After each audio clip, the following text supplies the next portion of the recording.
Today we're going to talk about what happens when you stop chasing a narcissist, when you don't reach out, when you stop running after them after the relationship ends.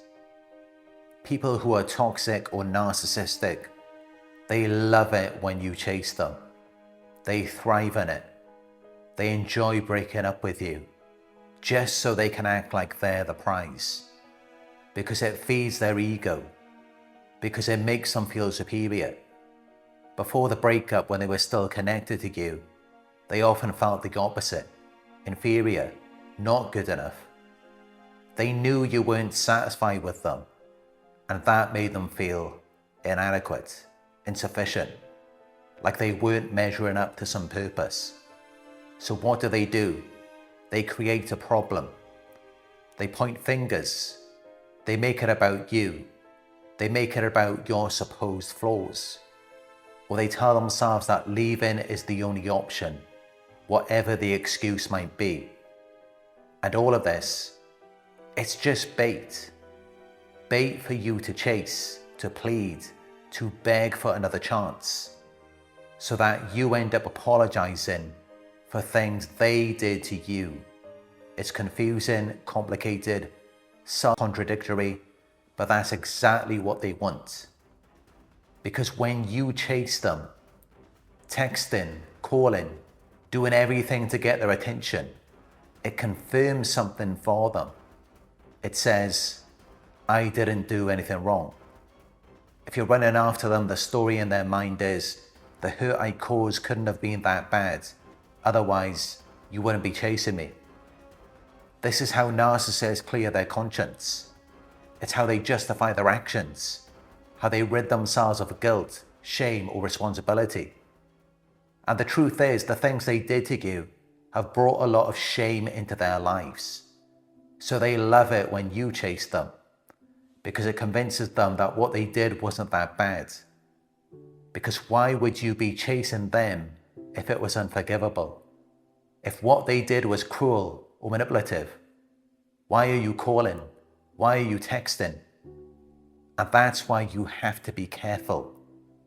If you want them back, they will want you to chase them. It reinforces their story. It reassures them that they haven't done anything wrong. But what happens if you don't chase them? What if you don't text, don't call, don't beg for attention? What if they leave and tell you not to contact them, and you actually listen? They watch, they wait, they anticipate that text, that call, that plea. At first it's weird, strange. They lose the confidence they once had in your predictable reaction, and then comes shame. They start feeling inadequate, irrelevant, unimportant. But they can't sit with that shame for long. It turns into anger. And then in their minds, it's like, how dare you go against my plan? How dare you go against my narrative? My carefully constructed sense of order and control. It makes them mad that they have to deal with it alone. Because normally, when you chase them, it's a partnership, a collaboration, a display of unity in their fantasy. You reinforce their delusions of being irresistible, high value, in control. But when you stop participating, that illusion collapses. It's like a house of cards falling. Suddenly, they're left with the emotions they've been outsourcing to you. They have no scapegoat, no safety net, and they hate it. This is why when they treat you horribly and you leave, or they leave, you'll often see them wanting you to chase, to call, to text, to beg. They expect it over and over. Now that can feel infuriating, like you can't win. Because even if you try to talk, they might threaten to leave you again. The only way to regain control over yourself is to set boundaries, to not reach out, because they want you chasing. If you don't, it drives them wild. And that's when the spell starts to break, the illusion begins to crack. You start to see the manipulation, the control, the charm, the way they captivated you and held your focus. They made you fixate on certain things, their looks, their status, their money, their success, so that nothing else around you mattered. But nothing is perfect. There are always contradictions, imperfections in the world they've created. And eventually you notice, you come out of it. You realize you weren't really connecting with them, and they weren't really connected with you. It wasn't love, it was manipulation. At first, they might not care that you're no longer spellbound, as long as you don't blame them or see them as the problem.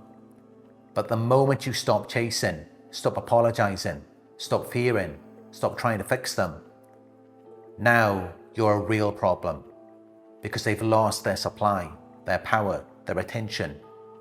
What once felt like control becomes silence, and silence exposes the emptiness behind the carefully crafted image.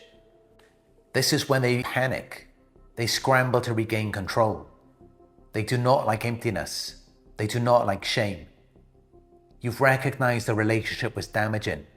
The chaos, the disrespect, the constant manipulation. It becomes impossible to ignore. You want to leave because you realize the love you were chasing was really control. And once you see that, the narcissist senses it. They are highly attuned to your thoughts and emotions. They want to put you back in the box, to contain you, to keep using you as supply. So when you become aware, that doesn't mean that it's over. It doesn't mean that they're just going to let you go. When you wake up and you realize you've been manipulated and controlled, that is when they start to force you.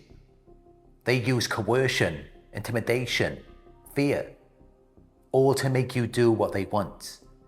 And what they want is for you to validate their reality. The intimidation keeps you anxious, on edge, walking on eggshells. It keeps you focused on avoiding conflict, instead of asserting your independence. And victims rarely know the rules consciously. That's what makes coercive control so powerful.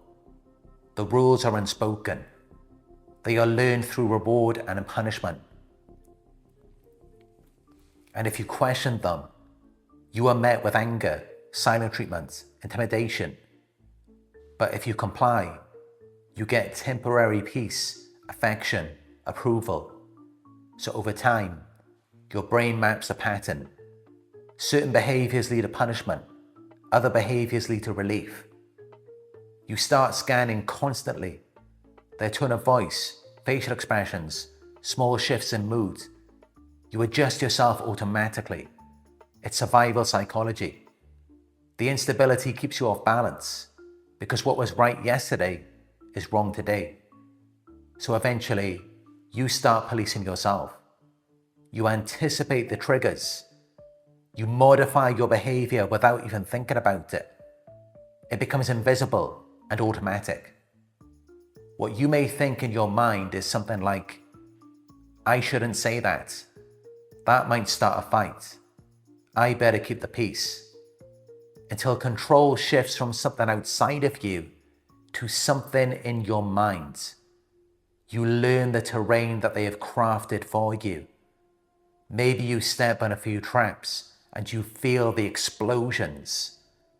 This makes leaving extremely difficult because even when you do leave and reclaim your autonomy, they lose power, attention, and control over the narrative.